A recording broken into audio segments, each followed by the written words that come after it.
No? I don't think so. What's the text number 4? It's number 4. 4 and 5. 4.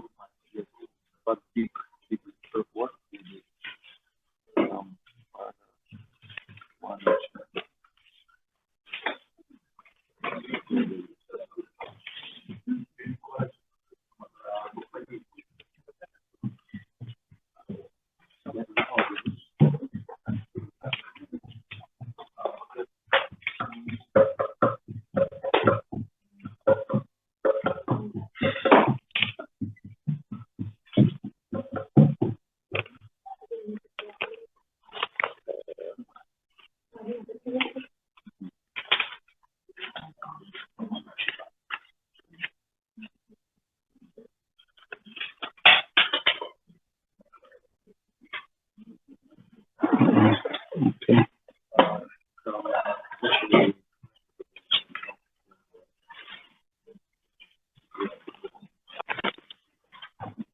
Take these out.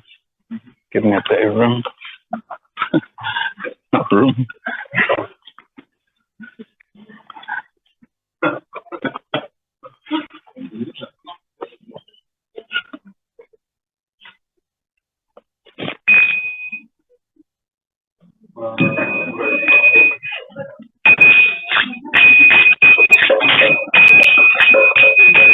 Jaya radha madhava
Krishna Krishna, Hare Hare, Hare Rama,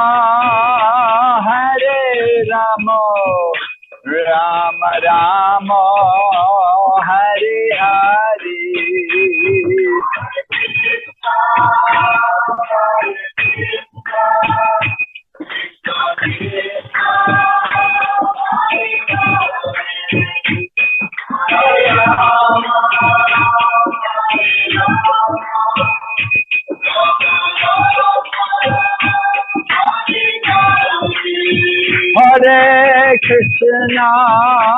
Hare Krishna, Krishna Krishna, Hare Hare, Hare Rama,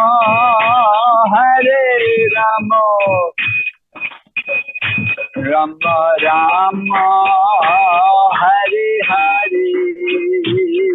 Hare Krishna, Hare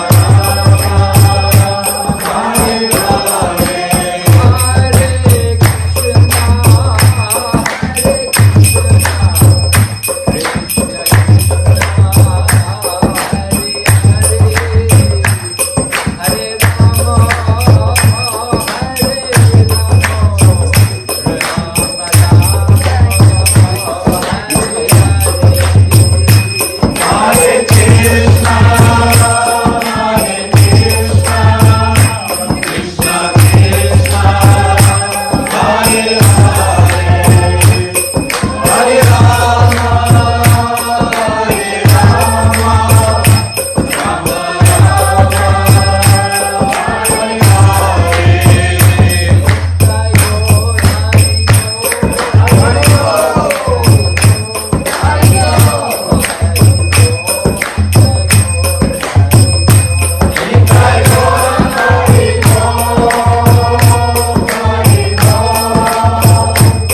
Hare Hare, Hare Rama,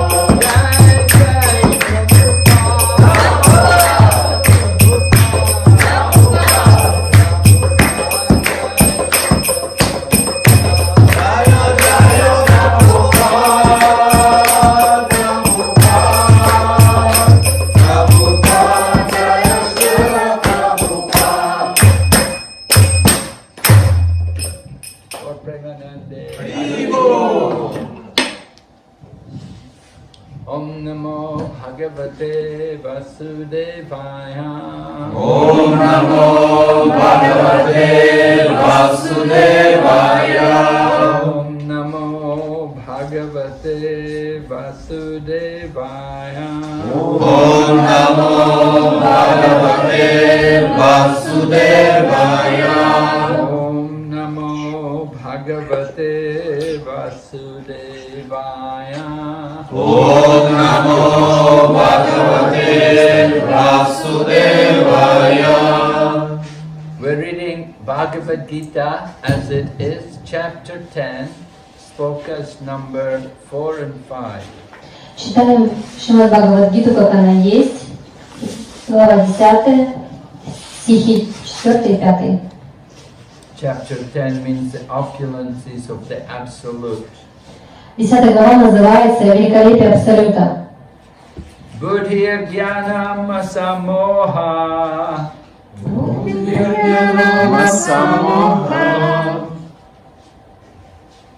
should get books.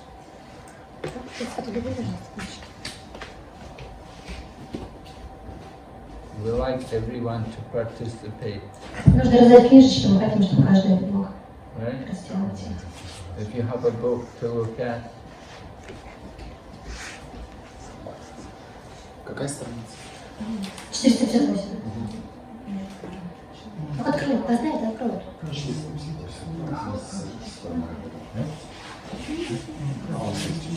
Кому еще заполните? 458.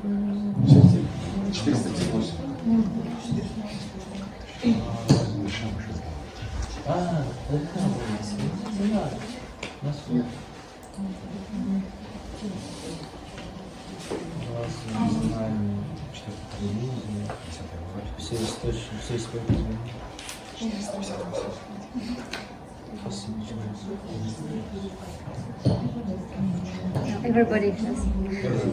Everybody has the verse. okay. Say theirs. Buddhir Jnanam Asamoha. Buddhir-jnana-samoha. Shama Satyam Dhamma Sama. Shama Satyam Dhamma Shama. Shama Satyam Dhamma Shama. Shama Satyam Dhamma Shama. Sukham Dukham Bhavo Bhavo. Sukham Dukham Bhavo Bhavo. Bhayam Chapayam Evacha. Bhayam Chapayam Evacha. Bhaya Chapayam Evacha. Bhayam Chapayam Evacha. Ahimsa Samata Tushtis. Ahimsa Samata Tushtis. Ahimsa Samata Tushtis. Ahimsa Samata Tushtis. Tapodanam Yasho Yasha. Tapodanam Yasho Yasha. Tapodanam Yasho Yasha. Tapodanam Yasho Yasha. Bhavanti Bhava Bhutanam. Bhavanti Bhava Bhutanam. Bhavanti Bhava Bhutanam. Bhavanti Bhava Bhutanam. Mata eva pritag veda. Mata eva pritag veda. Mata eva pritag veda. Mata eva pritag veda. Buddhir Jnanam Asamoha. Buddhir-jnanam asamoha. Shama Satyam Dhamma Shama. Shama Satyam Dhamma Shama. Sukham Dukham Bhavo Bhavo. Sukham Dukham Bhavo Bhavo.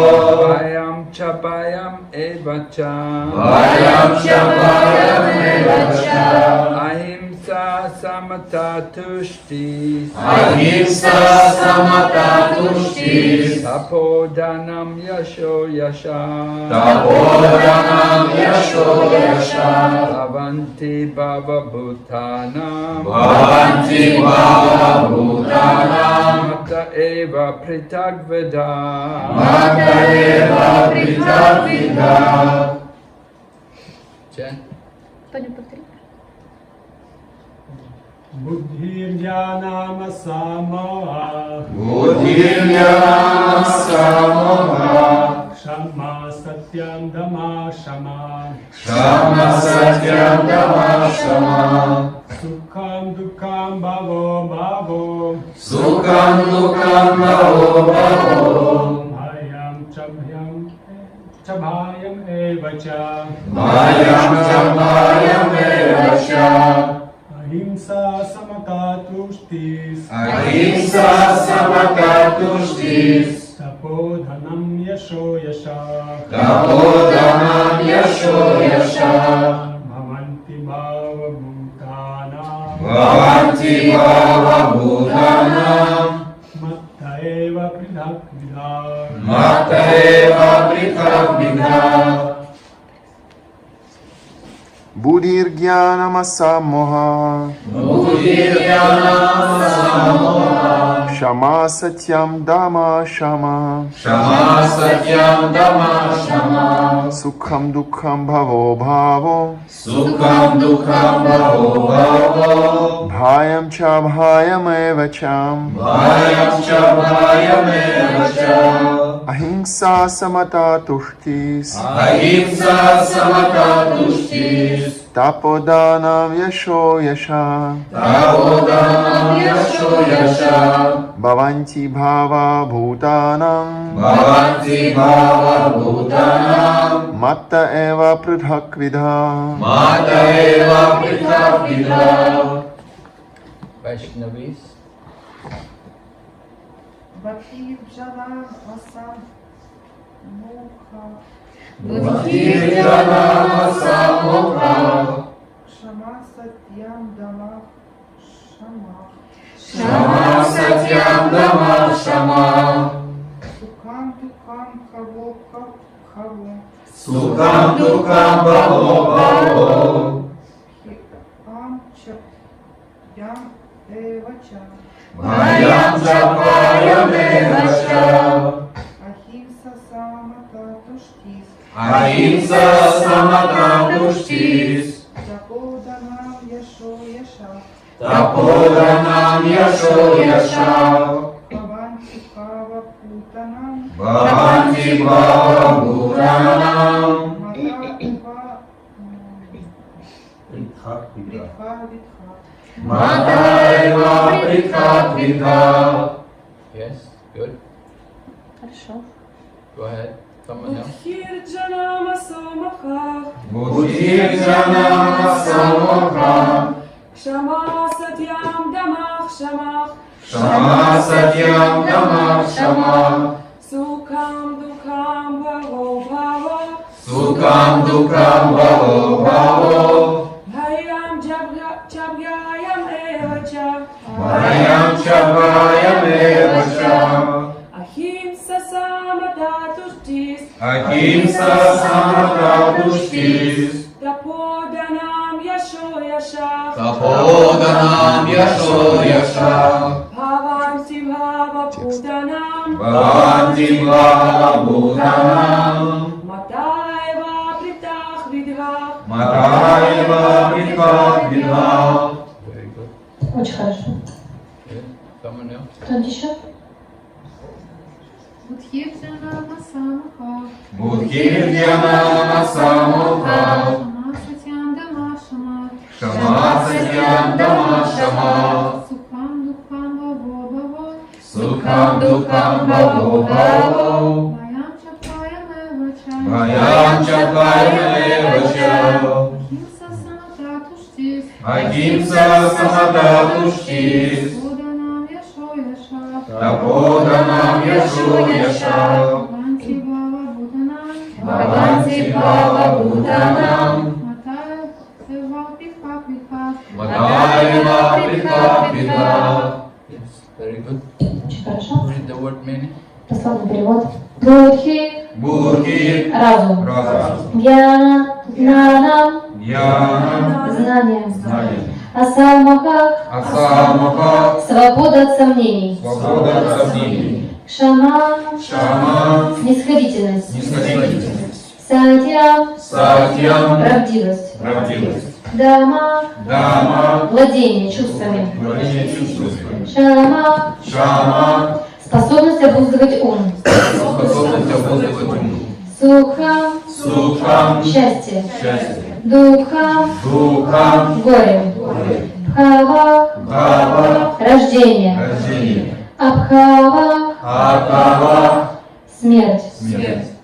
Бхаям, Бхаям. страх. Страх. Ча, Ча. также. Также. Абхаям, Абхаям. бесстрашие. Бесстрашие. Эва, Эва. также. Также. Ча, Ча. и. Ахимса, Ахимса. непричинение вреда. Непричинение вреда. Самата, Самата. уравновешенность. Уравновешенность. Тушти, Тушти. удовлетворенность. Удовлетворенность. Тапа, Тапа.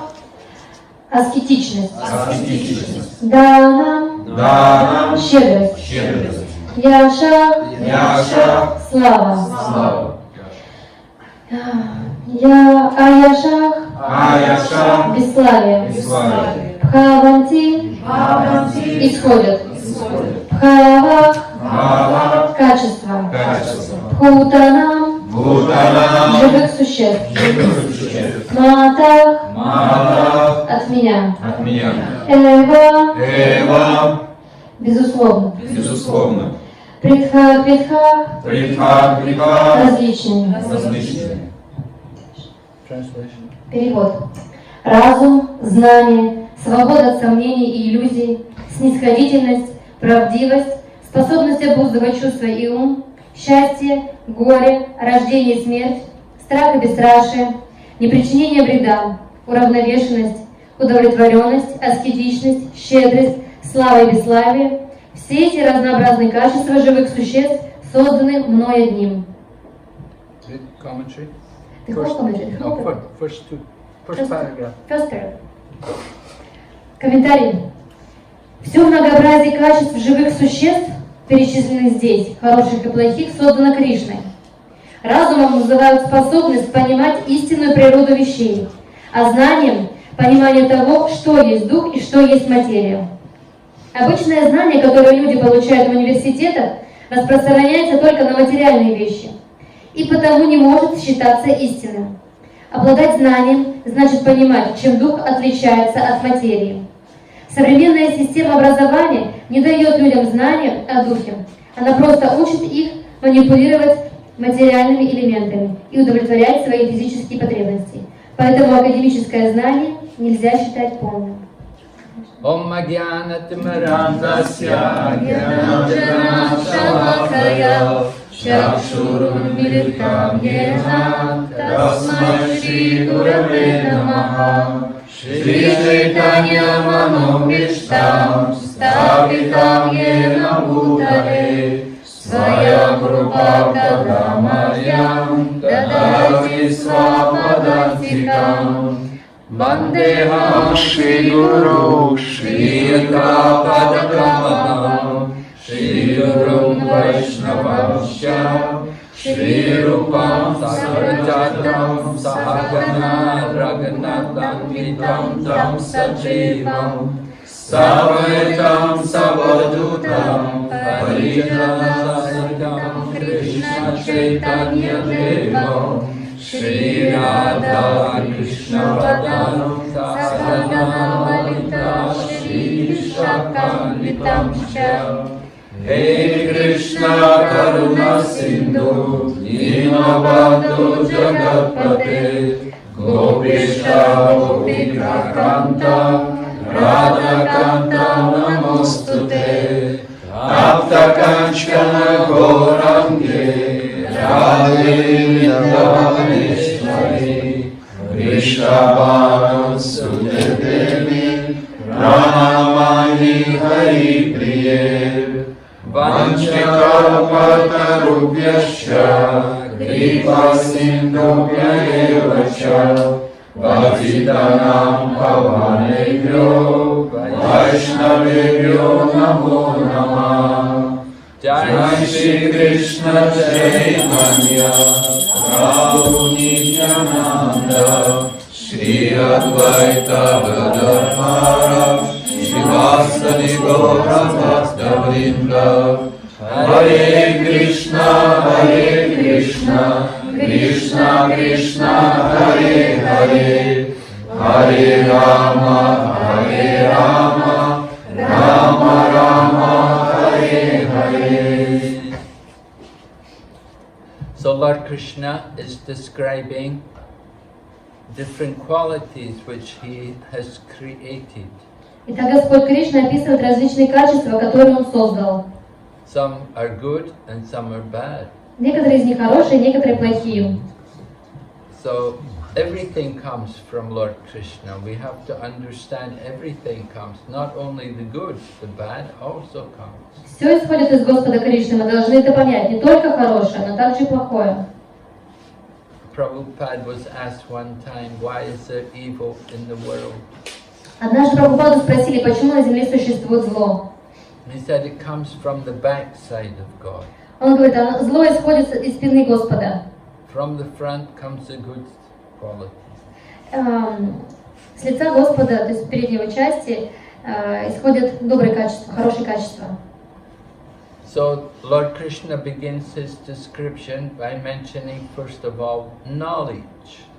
И Господь Кришна начинает описание, упомянув в первую очередь знание. Is it? Knowledge is the first quality? The second one. Oh, what's The the first? first one is intelligence. Oh, intelligence. Thank you. Okay, so intelligence is the first one. Итак, первое качество, которое он упоминает, это разум. So intelligence is part of the subtle body. Разум является частью тонкого тела. Right? We have a gross physical body, but we have a subtle body which is made up of the mind, the intelligence and the ego.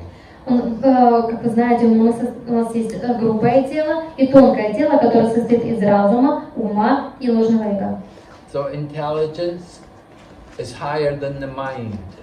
Lord Krishna explains in the Bhagavad Gita that the senses are superior to matter, but the mind is higher than the senses and intelligence is higher than the mind.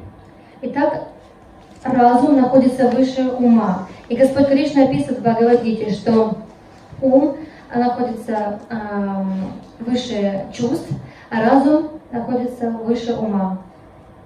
So we all have some intelligence, everyone, even the animals, the plants, they also have some intelligence. И каждый обладает разумом. В какой-то степени даже животные и растения также обладают разумом. Generally, the different living entities, they will use their intelligence just for eating and sleeping and mating and defending. Различные живые существа в общем используют свой разум для того, чтобы удовлетворять такие потребности, как еду, сон, совокупление и защиту. You can see how the animals, they're very intelligent sometimes. Иногда мы можем видеть, насколько разумны некоторые живые существа, животные в данном случае. I know in Mayapur, if you sit and eat prasadam, the dog will come and the dog will sit very nicely in front of you, just looking and waiting to get some of your prasadam. И в Майяпуре, если вы начнете кушать прасад, то вы увидите, что подойдет какая-нибудь собака, сядет так миленько перед вами и будет смотреть жалобными глазами, пока вы не дадите прасад. And similarly, monkeys are very intelligent. They will steal. They see in Vrindavan, they'll steal your glasses. И также обезьяны очень разумные существа. Во Вриндаване они воруют очки. Or they'll steal your shoe. Или шу. Yeah, they'll take your shoes. Или ботинки. Because we leave the shoes outside the temple, so the monkeys will come and take the shoes, or one of the shoes from outside the temple. И иногда снаружи храма ставят ботинки, и обезьяна обязательно, когда придет, может забрать один ботинок. And how to get the shoe back? The monkey's up on the roof with your shoe. И как же вернуть ботинок? Обезьяна высоко на крыше с вашим ботинком. They know that if you want the shoe back, you have to give them some food, then you get the shoe back. И они понимают, что если вы хотите вернуть ботинок, то вам придется дать им что-то поесть. Тогда они вам его вернут. So these animals, they also have intelligence. Так эти животные также обладают разумом. But they're using their intelligence just for eating and sleeping and mating and defending. Но они используют свой разум для еды, обороны, сна и совокупления. Even the plants, you will see the plants and the trees, how they grow, that they will grow in such a way that they can get the sunshine. Если мы посмотрим на растения или деревья, как они растут, мы увидим, что они растут таким образом, чтобы получать солнечный свет. They move towards the light. They want to enjoy the rays of the sun. Они тянутся к солнечному свету, они хотят наслаждаться солнечным светом. And their roots will spread through the ground so that they can take the water from the earth. Их корни уходят глубоко под землю, так, чтобы они могли добраться до воды. So the plants also have some intelligence. Итак, растения также обладают разумом. But human species is special. Of all the 8,400,000 species, the human life is special. Но из всех 8 миллионов 400 тысяч форм Человеческая жизнь особенная, because it's only in the human life that we can use our intelligence to inquire about the purpose of our life. потому что только в человеческой форме жизни мы можем использовать разум для того, чтобы задавать вопросы о смысле жизни. The animals and the plants, the other species, they can never inquire about the purpose of life. Животные, растения, другие живые существа, они не вопрошают о смысле жизни, о цели жизни. Their intelligence is limited to the 4 activities. Их разум ограничен, направлен на 4 вида этой деятельности, на эти 4 вида деятельности. But human beings have the special facility, that special opportunity that they can inquire about life. Но создать человеческое существо обладает особыми возможностями и способностями, чтобы вопрошать о цели жизни. So it's up to the human being to take advantage of the human form of life. И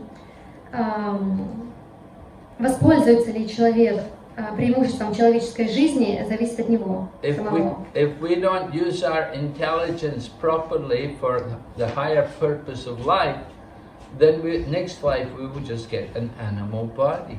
Если мы не используем свой разум для того, чтобы достичь с помощью него высшей цели жизни, то в следующей жизни мы воплотимся в животной форме. If we have not used the human life properly, then we just take the lower form of life, the animal body. Если мы не используем человеческую жизнь должным образом, то мы получаем потом животную форму тела. And sometimes even you have to become a plant or a tree. Иногда приходится даже воплощаться в растениях или деревьях. Then you have to stand with your feet in the ground and tolerate all the conditions. И приходится стоять на земле и терпеть все эти условия благоприятные. So it's very difficult in the lower species of life. There's a lot of suffering. Очень сложно существовать в низших формах жизни, так как очень много страданий. Human life is special. We have special facilities. Человеческая жизнь особенная, у нас есть особое преимущество. But with facilities means you have more responsibility. Но с этими же преимуществом у нас также больше ответственности. Just like maybe somebody works for the government and maybe they have a big position in the government. Может быть, кто-то из вас работал на правительство и у него было высокое положение. Any government, not just Russia, any government. Любое правительство, если взять, не только в России. But you work for the government will take care of you. They'll give you a nice house. Maybe they give you even a car, and maybe they give you even servants. Если вы, например, работаете на правительство, у вас высокое положение, то правительство о вас заботится. Они обеспечат вас домом, может быть, даже машиной, может быть, даже какими-то слугами. So they are given a lot of benefits. But with these benefits, they have also responsibility. They have duties. Получается, с этими же благами, преимуществами мы приобретаем очень большое количество ответственности. They have to make sure that all of their work is done very nicely and that there's no inefficiency. Им нужно быть уверенным, что работа выполняется очень хорошо и она эффективна. They have to make sure that there's a profit made by their work. И они должны быть уверены, что благодаря их работе получают прибыль. And they have to justify in getting these facilities. Они должны оправдать получение этих благ. So similarly, in the human body, we have responsibility. И также мы, в человеческом теле у нас есть ответственность. And that responsibility is to use our intelligence properly. Эта ответственность заключается в том, чтобы использовать свой разум должным образом. To use our intelligence to inquire, to ask, like, who am I, why am I here, where am I going? Использовать свой разум, чтобы спрашивать, кто я, почему я здесь, что меня ждет. If we do not make these kind of inquiries, then we have wasted the human form of life. И если мы не задаем эти вопросы, то мы просто-напросто попусту тратим время в человеческой форме жизни. So we have to understand the proper use of intelligence. Мы должны понять должное использование разума, как его правильно использовать. We give the example that the senses are like the horses on the chariot. И есть такой пример, чувства описываются как лошади, запряженные в колесницу. Do you ride a horse?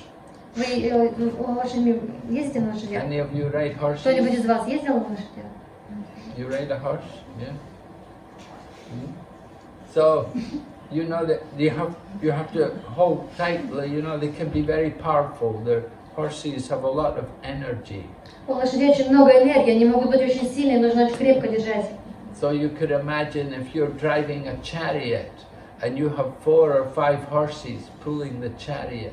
Вы можете представить себе, если вы управляете колесницей, вам приходится управлять 4 лошадьми, которыми они запряжены. Can be quite difficult to control the chariot. Очень тяжело управлять, контролировать колесницу. So the senses, it's difficult to control 5 senses. Итак, чувства сложно контролировать. 5 чувств.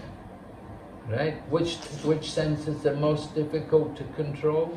Какое чувство сложнее всего контролировать? Там.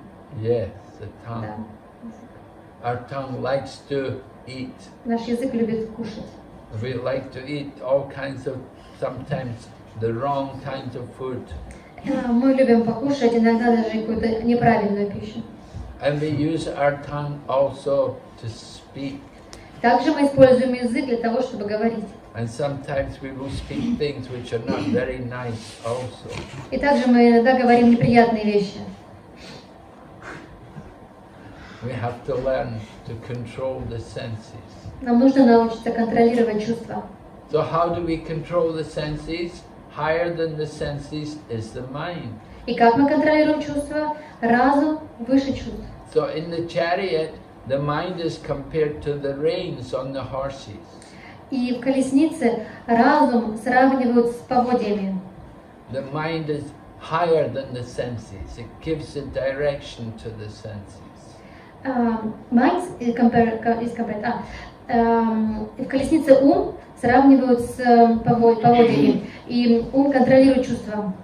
The mind tells the tongue what to say or what to eat. И ум говорит языку, что есть и что говорить. So the mind is like the reins, and then higher than the mind is the intelligence. Ум выше чувств, и выше ума находится разум. And the intelligence is like the driver on the chariot. И разум сравнивают с колесничным. The driver has a big responsibility. На колесничем лежит большая ответственность. He has to control these horses. Ему нужно контролировать этих лошадей. So driver is a very important person. Итак, колесничий — это очень важная личность. And who is the passenger on the chariot? А кто является пассажиром в этой колеснице? That is the soul. Это душа.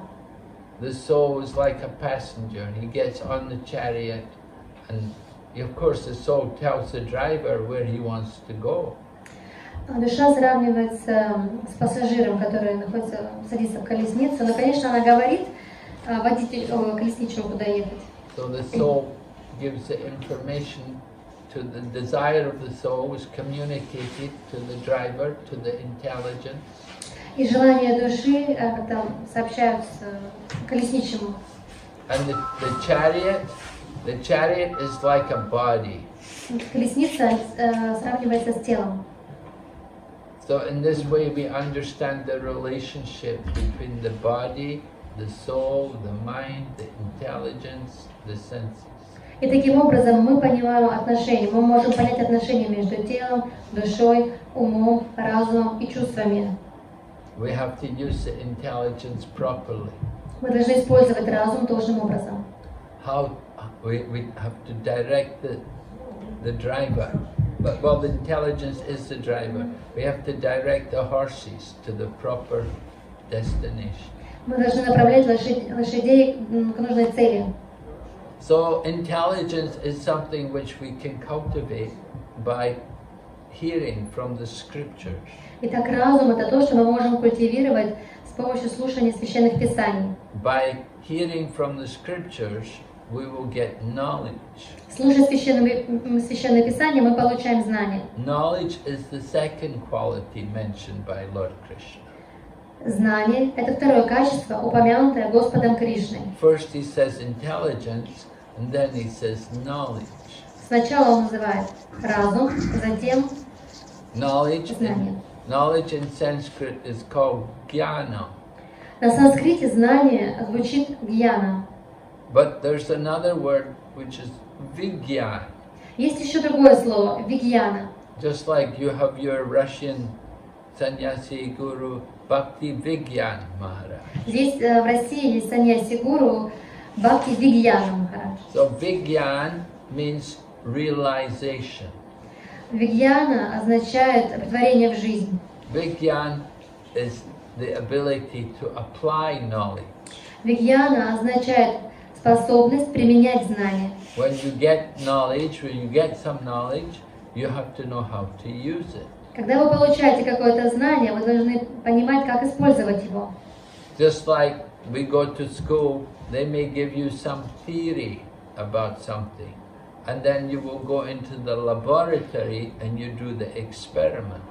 Когда мы, например, входим в школу, мы получаем какое-то теоретическое знание, но затем в лаборатории мы проводим эксперименты. The theory may say that you have a base, if you mix two substances together, you will get a reaction. И теоретическое знание может гласить, если вы смешаете две жидкости вместе, у вас будет реакция. Just like you want to make water, maybe you can bring hydrogen and oxygen together, and you can make water. Если вы, например, хотите получить воду, вы должны соединить кислород и водород вместе, и получится вода. So that's a theory, but Vigyan is how to do it. Это теория, но вигьяна означает, как это сделать. So Srila Prabhupada talks how real knowledge is to understand the difference between matter and spirit. И Шрила Прабхупада объясняет, что истинное знание – это понимание, чем отличается дух от материи. Knowledge is described later in the Bhagavad Gita in chapter 13. Знание описывается дальше в Бхагавад-гите в 13 главе. Knowledge is to understand what is matter, what is the body, and what is the soul. Но знание – это понимание, что такое душа, и что является душой, что является телом. So this knowledge is not given in the colleges or in the schools or in the universities. Это знание вы не получите ни в школе, ни в университете. The modern education system only give us knowledge about matter. Современная система образования дает нам знания только о материи. Education today is just a good business. Образование сегодня – это просто хороший бизнес. It's not working. Не работает? И вот куча веха идет. It's echo. Oh, okay. So, education, actual real the modern education system just teaches people about matter, how to deal with the material elements. Современная система образования обучает людей, как обращаться с материей. Mind is included in the material element. И ум входит в материальные элементы. But real knowledge is to understand what is matter and what is spirit. Истинное знание – это понять, что такое дух и что такое материя. People identify with the body because they don't know about the real soul. Люди отождествляют себя с телом, потому что они не знают, что такое настоящая душа. In the Bhagavad Gita, Lord Krishna describes it's very rare for people to know about the soul. И в Бхагавад-гите Кришна говорит, что те, кто знают, имеют знания о душе, те люди, которые имеют знания о душе, встречаются очень редко. In the Bhagavad Gita, Krishna said, out of thousands among men, only one is endeavoring for perfection. И в Бхагавад-гите Кришна говорит, из 1000 людей только один стремится к совершенству. And of those who have achieved perfection, hardly one knows me in truth. И только... could you repeat once again? So first of all, to understand the self, to understand the soul. Maharaj, could you please repeat the previous sentence? I'm quoting a verse from Bhagavad Yes, Gita. the one who... Out of thousands among men, only one is endeavoring for perfection. And the next one. And of those who have achieved perfection, hardly one knows me in truth. И только из тех, кто достиг совершенства, только один может истинно познать меня. Manushyanam sahasreshu kaschid yatati siddhaye. Yatatam api siddhanam kaschid mam vedi tattva. So siddhi, perfection, people who have come to perfection are very few. И те, кто достигли совершенства, таких людей очень мало.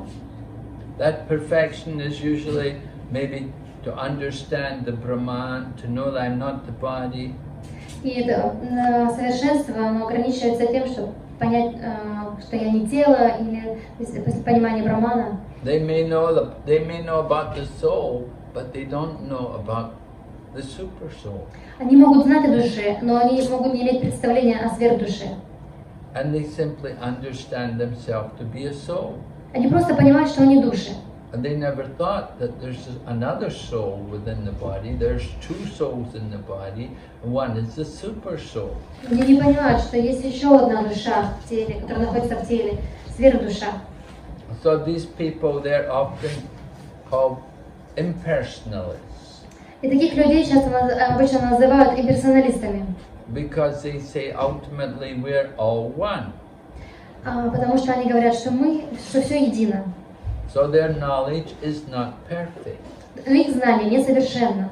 They've understood they're not the body, but they have not understood their relationship with the super soul. Они поняли, что они не тело, но они не поняли своих отношений с сверхдушой. So their knowledge is not fully perfect. Их знание не полное и несовершенно. They will have to come back again. И им приходится вернуться снова. They will not be able to enter into the kingdom of God. Они не смогут войти в Царство Господа. So Lord Krishna explains real knowledge in the Bhagavad Gita. Господь Кришна объясняет в Бхагавад-гите истинное знание. And the goal of knowledge is to surrender to Krishna. И цель знания – предаться Кришне. Bahunam janmanam ante jnanavam mam prapadyante. Vasudev sarvamiti samahatma sudurlabha. Lord Krishna is saying, after many births and deaths, one who's in perfect knowledge will surrender to me. И Господь Кришна говорит, после многих рождений и смертей, тот, кто обрел совершенное знание, предастся мне. He knows that he will surrender to Lord Krishna, knowing that Krishna, Vasudev, is everything. Он предастся Кришне, понимая, что Кришна, Васудева, все. But such a soul is rare. Но такая душа редко встречается. People don't have that determination. У людей нет этой решимости. Their interest is more to enjoy material life. Их интерес ограничивается наслаждением материальной жизнью. And they think to enjoy material life is the goal of life. И они думают, что наслаждаться материальной жизнью – это цель жизни. And they just simply want to satisfy the senses. Они хотят просто удовлетворять чувства. But the problem is, senses are never satisfied. Проблема в том, что чувства невозможно удовлетворить. We always want more. Нам всегда хочется большего. If you make a lot of money, you always want to make more money. Если вы заработали много денег, вам хочется еще больше денег. I was in Hong Kong and I went to visit this one young businessman I knew in Hong Kong. Я был в Гонконге и встретился с одним молодым бизнесменом, которого я знаю. And he told me, he said, I made $1 million out of my business. И он сказал, что я заработал $1 миллион в своем бизнесе. But then he said to me, he said, I wanted, after I made 1 million, I wanted to make another. И после того, как я заработала этот $1 миллион, мне хочется заработать еще один. I wasn't satisfied. Я не был удовлетворен. So he understood the nature of his mind and senses. И так он понял природу своего ума и чувств. He was an intelligent young man. Он был разумный молодой человек. He gave up his business, Он бросил свое дело went back to India и отправился обратно в Индию, to lead a more peaceful, natural life. чтобы вести более умиротворенный, естественный образ жизни. Because life in Hong Kong is not peaceful and not natural. Потому что жизнь в Гонконге не умиротворенная и неестественная. In other words, money is not everything. Другими словами, деньги – это не все. There's a lot more in life than money. В жизни есть много чего, кроме денег. But people, because of no proper intelligence and no good knowledge, they will spend their whole life working, trying to make money, trying to become rich. Но так как люди не используют свой разум, у них нет достаточно знания, они используют свою жизнь, чтобы заработать деньги и стать богатыми. Everyone's trying to make a lot of money and become rich. Almost everyone. Все ли, кто стремится заработать деньги, становятся богатыми? Is everybody rich? Все богаты? No. Или нет? Everyone want to get money? Do they all get it? No. Все, кто хотят много денег, получают их? Нет. Everyone has their own karma. We all have the results of our work. У каждого есть своя карма, результаты нашей деятельности. So this body is a field. Это тело – поле. And the Sanskrit word is kshetra, means a field. На санскрите это звучит как кшетра, значит поле. Just like in Russia, many people have some land, right? You get a piece of land where you can grow some vegetables. В России у многих есть участок какой-то, да, где вы можете выращивать овощи. So somebody will grow corn, somebody else will grow eggplant, somebody else will grow tomato. Кто-то выращивает кукурузу, кто-то баклажаны, кто-то помидоры. Different people, according to what they plant, they will harvest. И в соответствии с тем, что мы посадим, то люди и пожинают. We have a saying in Chinese. На китайском языке есть поговорка. They say, "Zhong do de do, zhong gua de gua." The meaning is, if you plant beans, you will harvest beans. На китайском языке есть поговорка, которая гласит, если вы посадили бобы, вы пожнете бобы. If you plant melons, then you will harvest melons. Если вы посадите дыни, то у вас вырастут дыни. Right. If you plant beans, you're not going to harvest melons. Если вы посадили бобы или горох выращиваете, вы не соберете урожай в виде дыни. So this is the principle of karma. Таков принцип кармы. The law of karma. Законы кармы. As you sow, the Bible, the Christian Bible says, as you sow, so shall you reap. Библия гласит, да, высказывание из Библии гласит, что посеешь, что и пожнешь. You do good work, you get good results. Делаешь, хорошо поработал, получил хороший результат. You do pious activities, you will enjoy the result, the punya. Совершаешь благочестивую деятельность, будешь наслаждаться результатом пуньи. And you do a lot of sinful things, you suffer. Грешишь, будешь страдать. Everyone suffers and enjoys according to our past deeds. Каждый наслаждается или страдает в соответствии со своими поступками, совершенными в прошлом. The body is a field. Тело – это поле. And somebody's body is, sometimes the land is very good, very fertile, and you can grow things very easily. Иногда земля бывает очень хорошая, очень плодотворная, и на ней все растет. But some soil is very bad. You cannot grow anything. Но существуют неплодородные почвы, на них ничего не растет. So in the same way, our bodies are like that. Таким же образом наши тела. Someone's got some good karma and somebody's not. У кого-то хорошая карма, у кого-то нет. So knowledge is to understand these things.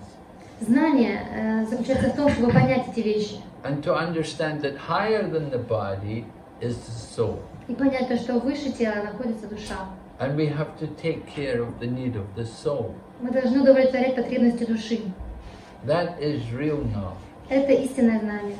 To understand how to give nourishment to the soul. Как питать душу. Как... Srila Prabhupada always gave this story about the bird in the cage. Шрила Прабхупада часто упоминает историю о птице в клетке. Sometimes, you know, the lady is alone at home and she feels very lonely. She wants some company, so she buys a bird, a little bird in a cage, and she takes the bird home. Знаете, например, женщина дома одна, ей скучно, и она покупает себе птичку и приносит ее домой. She thinks the bird will keep me company, it will sing to me all day. Она думает, птичка составит мне компанию, будет мне щебетать целый день. We have a bird park. In Hong Kong, they have a bird park. В Гонконге есть птичий парк. And you can go there, you can see the birds. And there's some birds, they will come and say, hello, hello. Но если пойдете туда, вы увидите много птиц, а некоторые прилетают и говорят hello, hello. They talk. So the old lady, she wanted a bird to keep the bird at home. She thought bird will be good company for me. И она приносит птичку домой, думает, хорошо, компанию она мне составит. And she's cleaning the cage, and she polished the cage. She made it very nice. Она чистит, убирает клетку, натирает ее, хорошо заботится о ней. She put a mirror there for the bird to look at itself. Зеркальце ставит туда, чтобы птичка в него смотрелась. And she put a bell for the bird to hear the sound of the bell. Колокольчик туда вешает, чтобы птичка слышала колокольный звон. But after some time, the bird was not singing, and she looked in the cage, and she saw the bird was dead. Но через некоторое время она замечает, что птичка перестала щебетать. Она смотрит и видит, что она мертва. Now what happened? Why did the bird die? Что же произошло? Почему птичка умерла? It wasn't an old bird. Это не была старая птичка. The old birds, of course, the old birds, they don't die. Те старые птички, не конечно. But she bought it was a young bird. Это была молодая птичка. Actually, some birds live a very long time. На самом деле, некоторые птицы очень долго живут. They have birds, they come to temples. There's some temples in South India. The bird comes every day, and it will come every day. Но и в Южной Индии есть храмы, куда прилетают каждый день птички. It's been coming for many years. И они прилетают очень много лет. Anyway, why did this bird die? В любом случае, как бы то ни было, почему эта птица умерла? She didn't feed her. She didn't. Ishwari says that she has no freedom. She didn't have freedom. That's why she had died. But Kanashyam Prabhu says that it didn't get some food, any food. Yeah. It's not just because it's in the cage that it died. Она умерла не потому, что она в клетке. You can keep birds in cages for a long time. Птиц можно в клетке держать очень долго. But you have to take care of them. Но о них нужно заботиться. You have to feed them. Их нужно кормить. And they need food, they need water. Им нужна вода и еда. So she was cleaning the cage. Она чистила клетку. But she never fed the bird. А птицу не кормила. So the same way, we take care of the body and we don't take care of the soul. И таким же образом мы заботимся о теле, но не заботимся о душе. We spend all the time taking care of the body, the hair, and the eyes, and the nails, and everything. We spend a lot of time and money to make them look nice. Мы тратим очень много времени и денег на волосы, ногти, глаза. And we don't do anything for the soul. А для души мы ничего не делаем. And so because we neglect the soul, we don't feel and we don't make proper use of the body. И так как мы пренебрегаем душой, мы используем свое тело неправильно. The human life is so rare, it's so special. Человеческая жизнь — это такой редкий дар. And we're so fortunate to have the human form of life. И мы так удачливы, воплотившись в человеческой форме жизни. And in the human form of life, we have association with devotees. И в человеческой форме жизни, к тому же, у нас есть общение с преданными. And with the association of devotees, we can cross over the ocean of birth and death. И благодаря общению с преданными можем пересечь океан рождения и смерти. That is the real goal of life. Это и есть настоящая цель жизни. We want to make a success out of this life. Мы хотим закончить нашу жизнь успешно. Success is not just to make money. Успех — это не просто заработать деньги. Success is not just to go to university and get qualifications.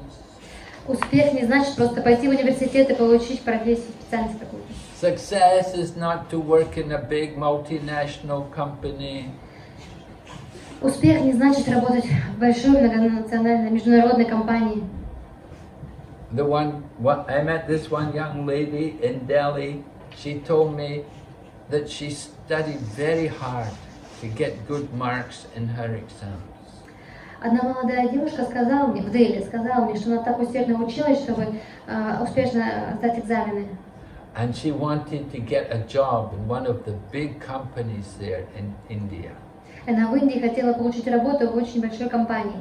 So she got it. She had the interviews and they took her in the job. She got a job in the company. Она получила эту должность, у нее было собеседование, ее приняли.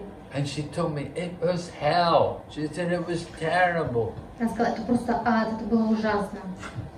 Everybody was so nasty and unfriendly with each other. Все такие отвратительно себя вели друг с другом, недружелюбно. Everyone wants to get promotion, to get the big position. Все хотели получить продвижение, какое-то положение высокое. To get more money. Получить больше денег. So everybody was not very friendly with each other. Но отвратительно относились друг к другу, недружелюбно. And there's just so much stress and anxiety all the time. Столько зависти было все время, и беспокойства. So she understood that this is not the kind of job I want. И она поняла, что это не та работа, которую она хочет. She was thinking the job would be so nice, but it was so terrible. Она думала, что у нее будет такая замечательная работа, но она оказалась ужасной. And you have to work. Sometimes you get a job, you have to work for wicked and miserly people. Иногда нам приходится работать на очень мелочных людей, и злых людей. And you have to tolerate so many difficulties just to get some little bits of pleasure. И нам приходится терпеть всего, чтобы получить капельку удовольствия. So real knowledge is to understand who I am. Истинное знание — это понять, кто я. If we're still thinking I'm the body, then we're in ignorance.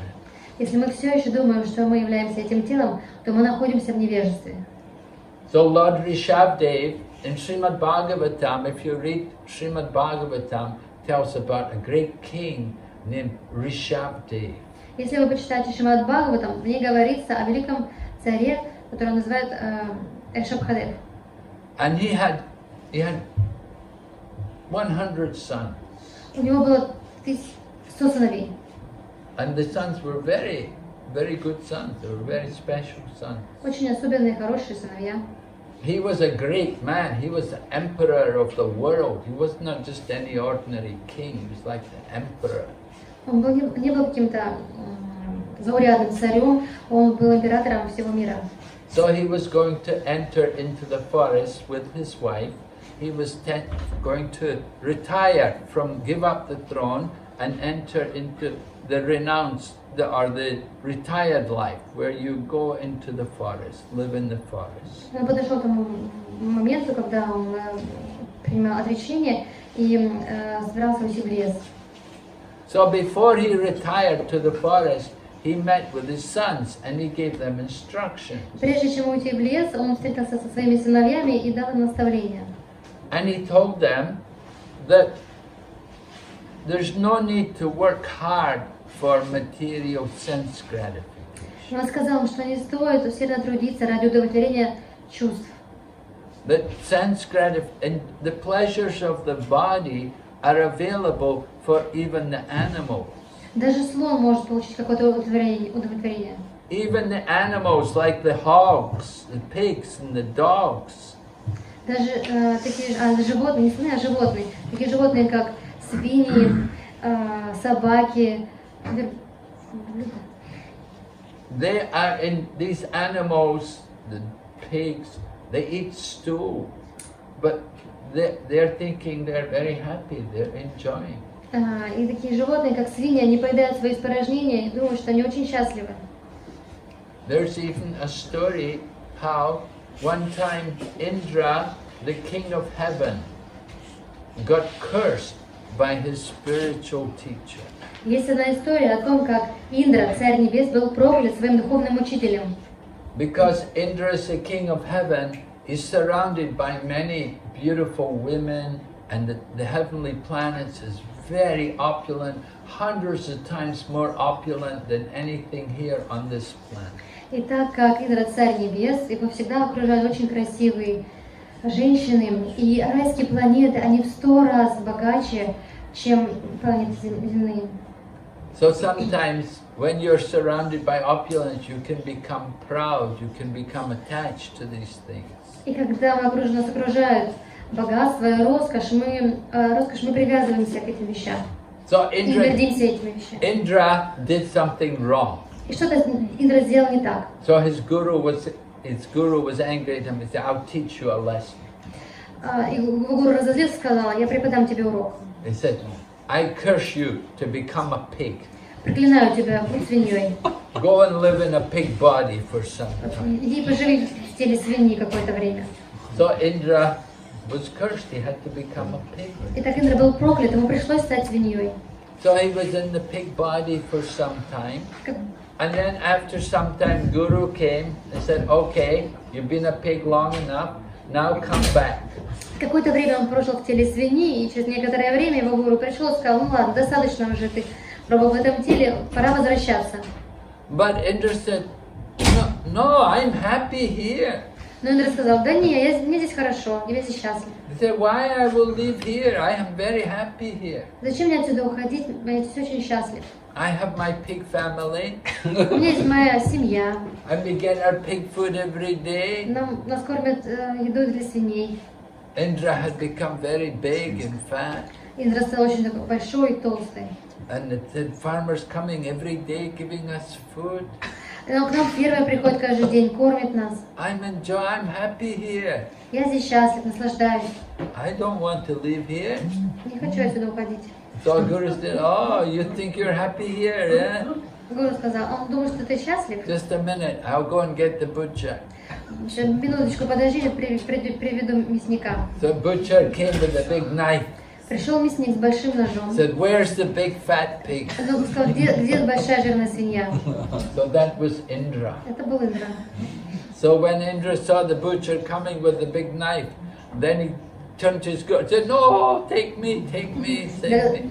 И когда Индра увидел, что идет мясник с большим ножом, он обратился к своему учителю и сказал: о, нет, спаси меня. But we should understand, sometimes we're in the most horrible, unpleasant conditions, but we're thinking, "No, I'm happy, I'm enjoying." Мы должны понять, что иногда мы находимся в жутких, ужасных условиях, но мы думаем: я счастлив. So Lord Rishabdev was telling his sons, don't be like the animals, like the pigs and the dogs. И Господь Ришабхадев говорит своим сыновьям: не будьте как эти животные, собаки и свиньи. Don't just live for eating and sleeping and mating and defending. Не живите ради еды, защиты, совокупления и сна. You have the human life. У вас есть эта человеческая жизнь. Use it to do some austerity. Используйте ее для аскез. And by austerity, you will purify yourself. И совершая аскезы, вы очистите себя. And then you will experience real happiness. И затем вы испытаете истинное счастье. Not the illusion of happiness which the animals are having. Не иллюзорное счастье, которым наслаждаются животные. You will experience real happiness, the happiness from within, the happiness of the soul. Вы испытаете истинное счастье изнутри, счастье души. So that is real knowledge. Это истинное знание. To understand how to awaken our soul. Понять, как мы можем пробудить свою душу. Sometimes we will sing the song Jeev Jago. Jeev Jago means wake up, sleeping soul. Иногда мы поем этот баджан Джив-джага. Джив-джага означает «проснитесь, спящие души». Our soul is asleep because of the Maya. We're in the lap. Just like the child in the lap of the mother, the child will go to sleep. So our soul is asleep and we're in the lap of Maya. Наша душа спит на коленях Майи, например, как мама, так же как ребенок, засыпая на коленях у матери. So we have to shake them up. Wake up! Wake up! Мы должны встряхнуть ее и сказать: проснись, проснись. We have to see the danger of losing this human life. Мы должны понять опасность того, что мы тратим эту человеческую жизнь впустую. If we again fall back in the lower species, again become an animal, go through many different births and deaths. Мы можем опять попасть в низшие формы жизни, животные, воплотиться животными и опять проходить через рождение и смерть. Then it's a great shame, it's a great waste. Это большая потеря и стыдно. There's a story about how Narada Muni, he came to this one man. Есть история о том, как Нарада Муни пришел к одному человеку. And he was telling, Narada Muni came to see this one man and told the man, he said, you know, come with me. He said, come with me, let's go and we'll preach and we'll spread spiritual knowledge everywhere. И Нарада Муни сказал этому человеку: пойдем со мной, мы будем ходить везде, распространять духовное знание, проповедовать будем. But the man said to Narada Muni, he said, oh no, look, he said, I have my young children here, I have my family, I cannot leave them. Но человек сказал: смотри, у меня маленькие дети, семья, я не могу сейчас их оставить. No, so Narada Muni said, oh, okay, I'll come back another time.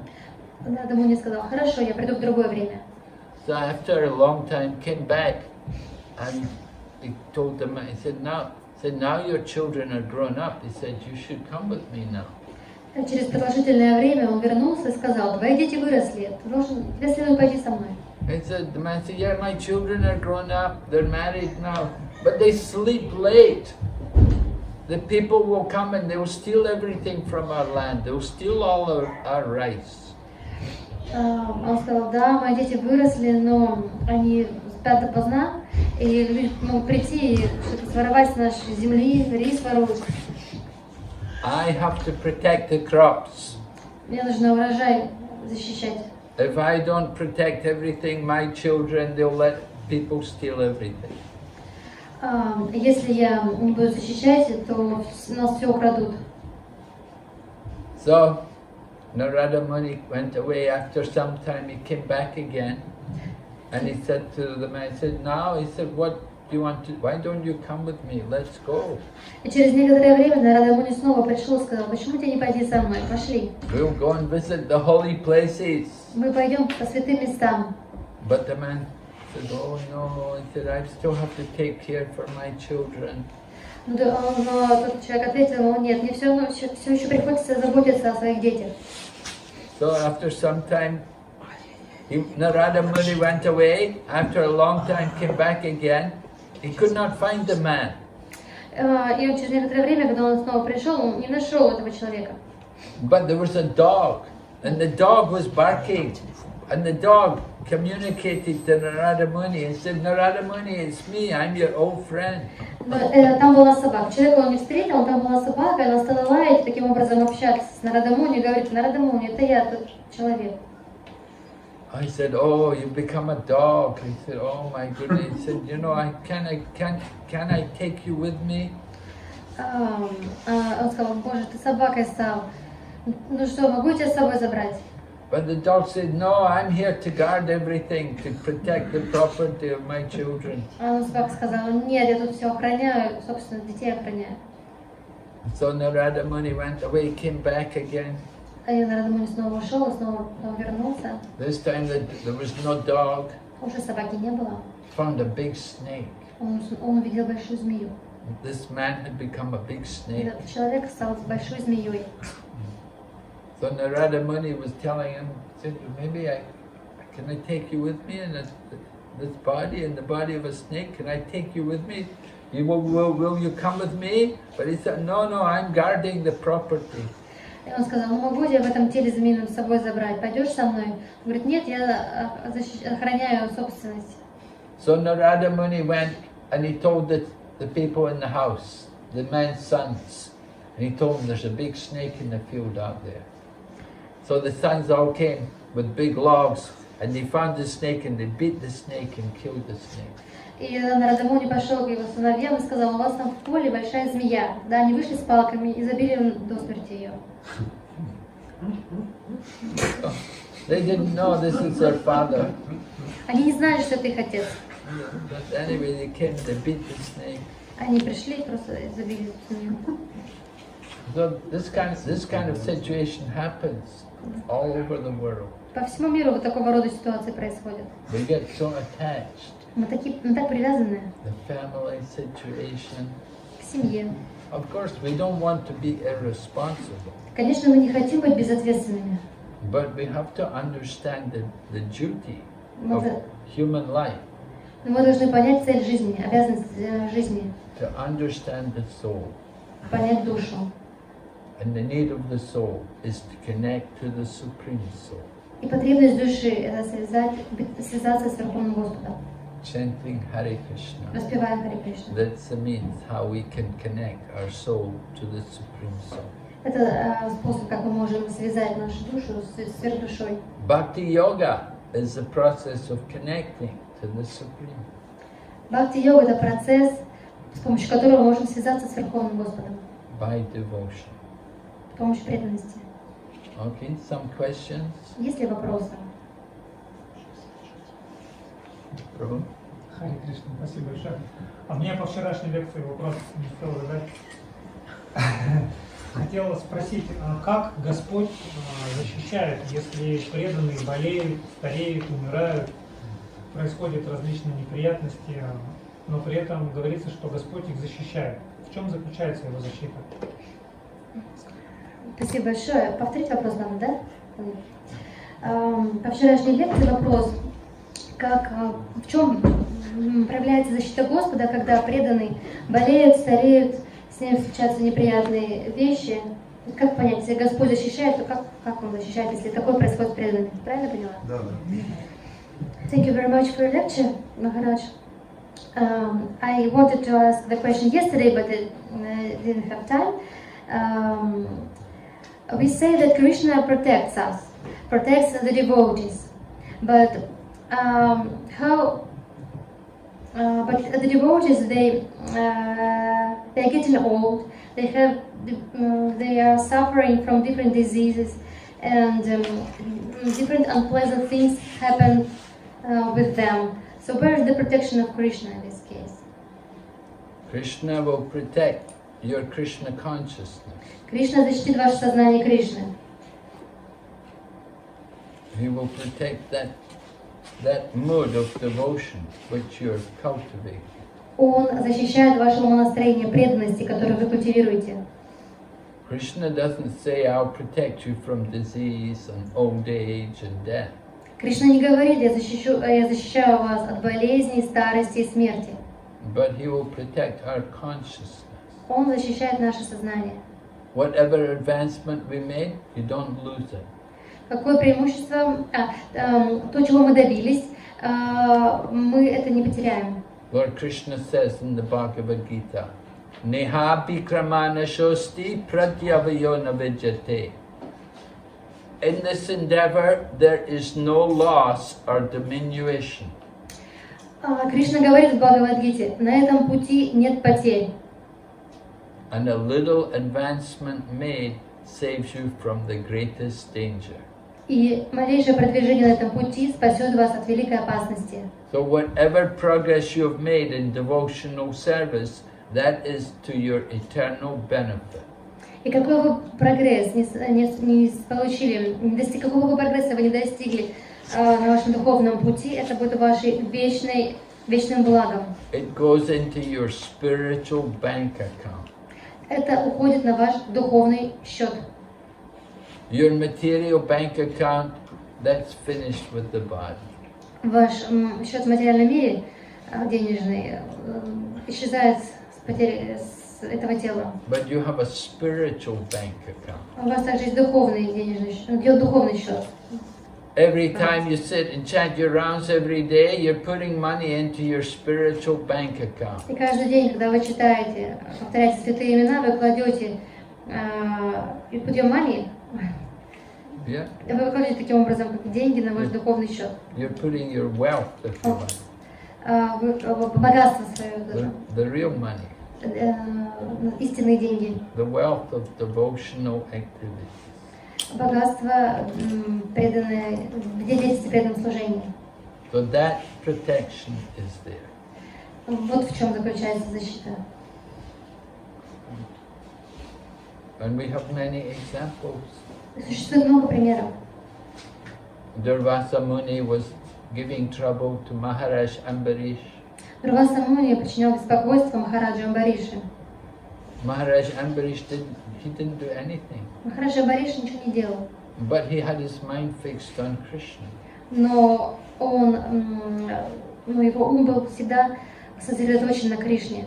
So Krishna protected him. И Кришна защитил его. And Krishna punished Durvasa Muni. Кришна наказал Durvasa Muni. Durvasa Muni had to come and apologize to Maharaj Ambarish. Durvasa Muni пришлось прийти извиниться перед Махараджем Амбаришем. And we saw Prahlad Maharaj. И Прохлада Махарадж. How much Prahlad went through. Через сколько пришлось Прохладе пройти. His father trying to kill him in so many ways. Разными способами его отец пытался убить. And Prahlad didn't do anything. Прохлада ничего не делал. He didn't pray to Krishna to protect him. Он не молился Кришне о защите. But Krishna's in the heart. Но Кришна в его сердце. And Krishna arranged to protect his devotee. И Кришна организовывал все так, чтобы защитить своего преданного. Draupadi was protected by Krishna. Кришна защитил Драупади. They tried to disgrace her by taking off her sari in the assembly of so many men. Они хотели обесчестить ее, хотели снять с нее сари перед стольким большим количеством людей. But she became glorious by showing her chastity. Но она была прославлена, показывая свою целомудрие. Lord Krishna protected her by coming as the unlimited sari. Кришна защитил ее, проявившись в бесконечном саре. So they were trying to put shame on her, but she became more glorious. Они хотели пристыдить ее, опозорить ее, но вместо этого она была прославлена еще больше. This is how Krishna takes care of his devotees. Вот таким образом Кришна защищает своих преданных. Krishna is Bhakta Vatsala. He reciprocates with his devotees. Кришна Бхакта Ватсала. Он отвечает своим преданным. He doesn't reciprocate with people on the basis of knowledge. He's not Jnana Vatsala. And he's not Jnana Vatsala. It doesn't matter how much knowledge you have, that won't impress Krishna. Кришна не вдохновит, не впечатлит то, насколько большими знаниями вы обладаете. Он не Гьяна Ватсала. And he's not Karma Vatsala. It doesn't matter what work you do. И он не Карма Ватсала. Ему все равно, какой деятельностью вы занимаетесь. It's only bhakti which will attract. Его привлекает только бхакти. So Krishna said, Kunti apriti janihi name bhakta pranashati. The devotee, one who has devotion, will never perish. И Кришна говорит, мой преданный никогда не погибнет. You have to have devotion.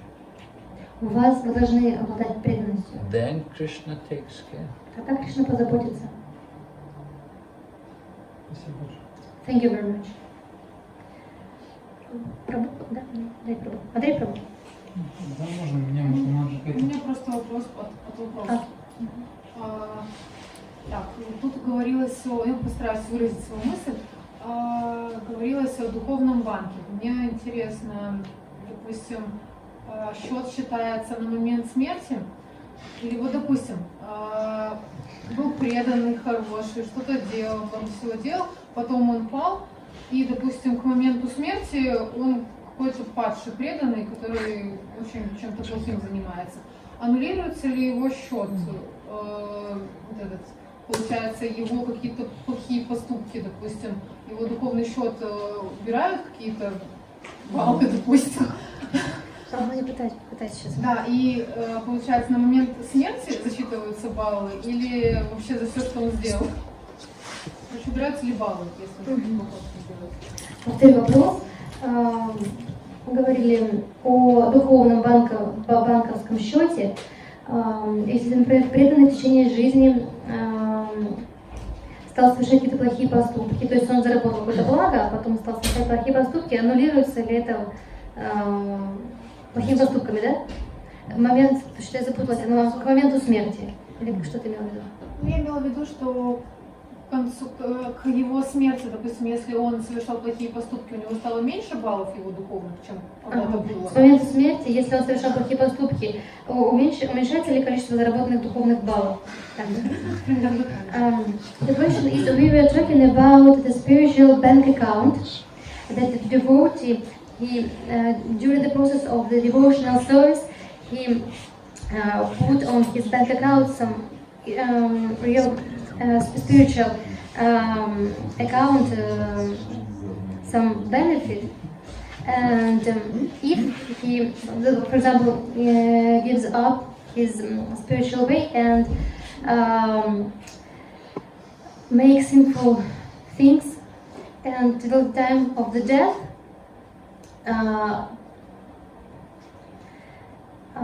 does this sinful deed or do these sinful deeds counteract the pious activity?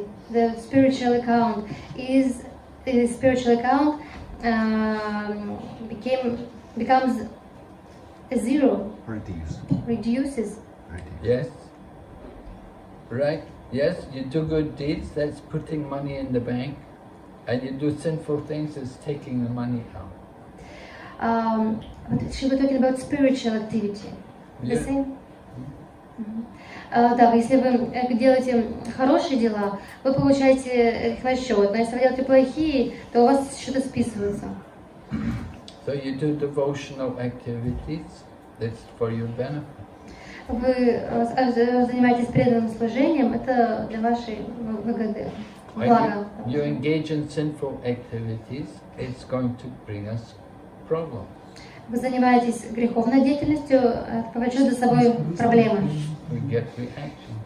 и реакции.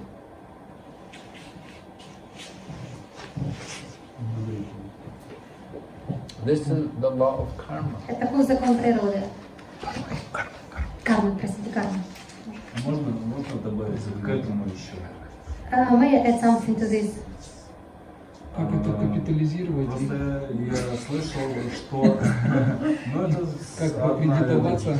Да, до конца добить, чтобы что решающим то, о чем ты думаешь в момент оставления тела.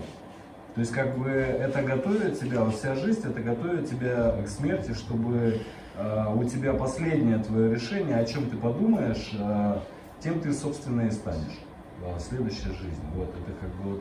I want to add something to this talk that I read, that during the whole our life we are preparing ourselves to the death, and the thing we and what we think, what we're thinking about at the moment of the death, we will become it. Yeah? Да. Точно так. That's what Krishna says in the Bhagavad Это то, Gita. что говорит Кришна в Бхагавад-гите. Whatever you think at the end of life, that will carry you to the next body. О чем бы вы не думали в момент смерти, в следующем теле вы находитесь в этом. So what do we think at the time of we will think of the things which have occupied our life. В момент смерти мы думаем о том, что занимает нашу жизнь. It's not that at the end of life we can just simply think, oh, I will think of Krishna at the end of life. Мы не можем думать, что в конце жизни я подумаю о Кришне. If we haven't practiced thinking of Krishna throughout the life, we won't be able to think of him at the end of life. Если мы в течение своей жизни не практиковали памятование о Кришне, в момент смерти мы о нем не вспомним. So we have to practice, you have to prepare for that. Вы должны к этому приготовиться, вы должны практиковать. Right? Just like Dhruva Maharaj. Например, как Dhruva Maharaj. He's described how he was, at the end of his life, he had gone to the Himalayas and he was living in the Himalayas. Описывается, что в конце жизни он отправился в Гималаи и жил там. And then the airplane came from Vaikuntha. И затем при Вайкунтхе спустился в Виман. And so he got in the airplane and went back to God. И он зашел от Вимана и отправился к Господу. But as he was getting into the airplane, death appeared in front of him. Но перед тем, как вступить на Виман, он увидел, что перед ним предстала смерть. But he just stood on the shoulders and got into the airplane. Он просто использовал ее плечи как ступеньки, чтобы забраться на Виман. He was not afraid. Он не боялся. There's another devotee also. There was this one devotee, Tukaram. He was a great devotee, and the airplane came from Vaikuntha to take him back to the spiritual world. И был очень великий преданный Тукарам, и тоже спустился воздушный корабль, чтобы унести его в духовный мир. So he got in the airplane and he told his wife, come, let's go to the spiritual world. He wanted his wife to go with him. И он поднялся на воздушный корабль и сказал своей жене, пойдем в духовный мир. Он хотел с собой взять. But she said, no, I don't want to go. Она сказала, нет, я не хочу идти. She had not practiced. He had practiced, she had not. Он практиковал, а она нет. He was going to take her, but she didn't want to go. Он собирался, он хотел ее взять, но она не хотела идти. So he went on his own. И он пошел, отправился один. And Dhruva Maharaj, when Dhruva Maharaj was going back to Godhead, he wanted his mother to go. И Dhruva Махарадж, когда он отправлялся в духовный мир, он хотел взять с собой свою мать. He said, wait, I can't go without my mother, she should also go. Он сказал, нет, я не могу уйти без своей матери, она тоже должна. But when he looked at her, they said, no, your mother's over there, she's in another airplane, she's also going. Ему сказали, да нет, посмотри, твоя мать, она на другом воздушном корабле отправится туда. His mother had practiced. Его мама практиковала. She wanted to go. Она хотела отправиться. She went back to Godhead with her son. Вернулась к Господу со своим сыном. Yes? Any other question?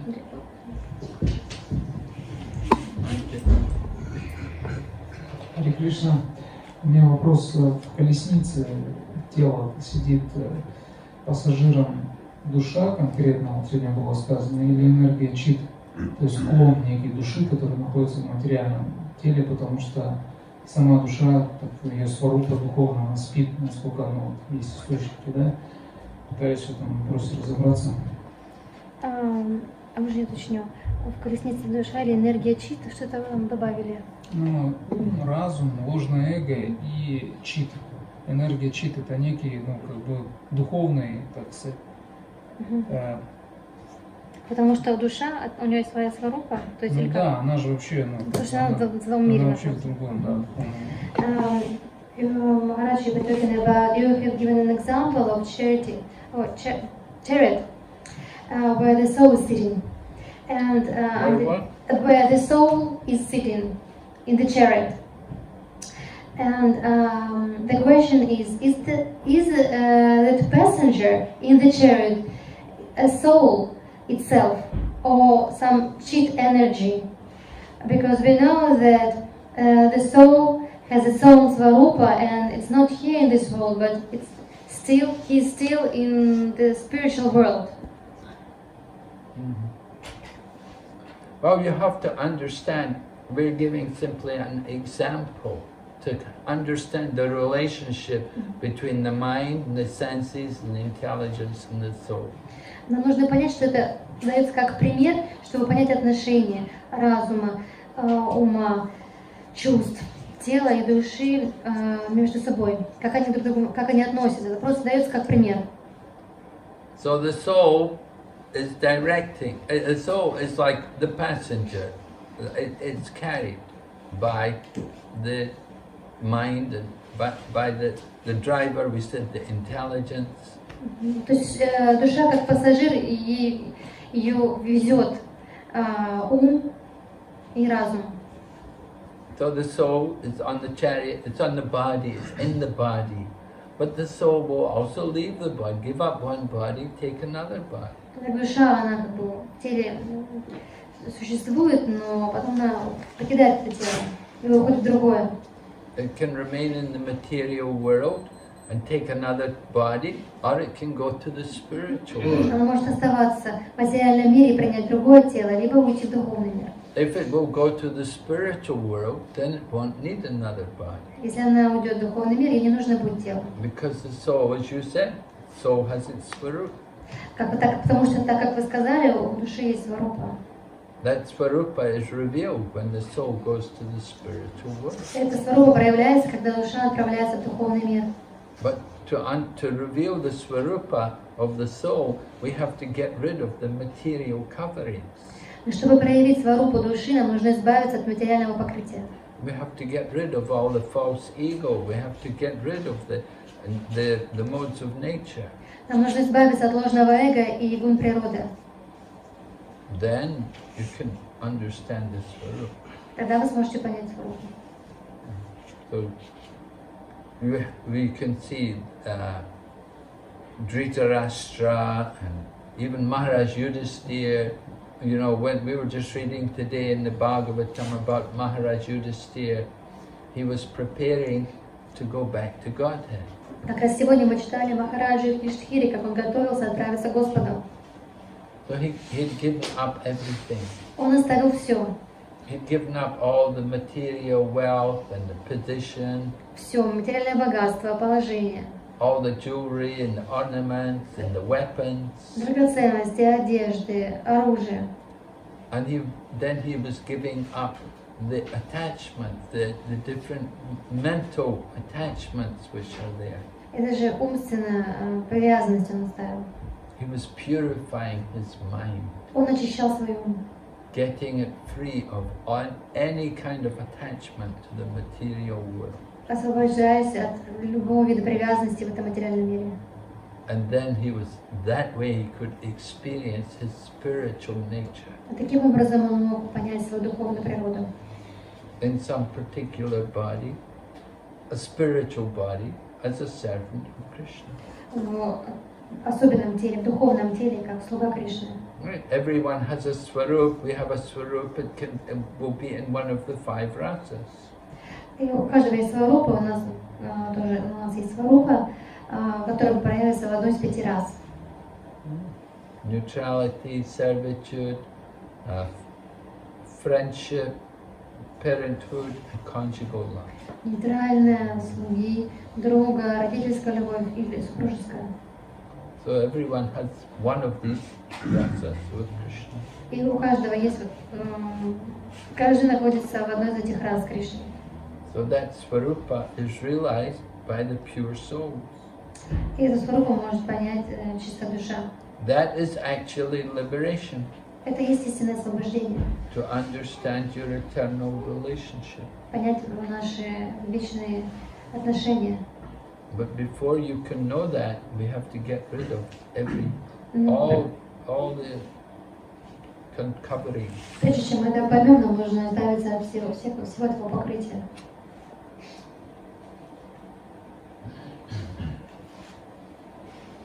So it's not so easy thing to be liberated.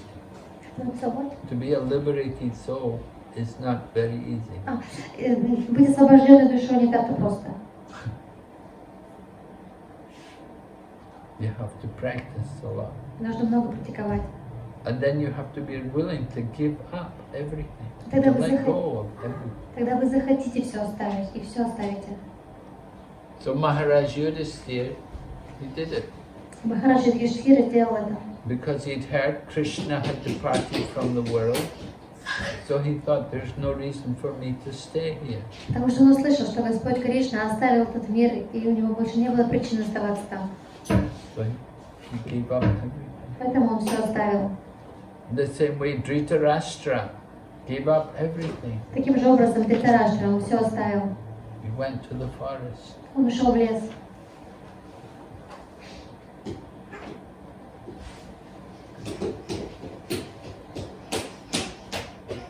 Okay.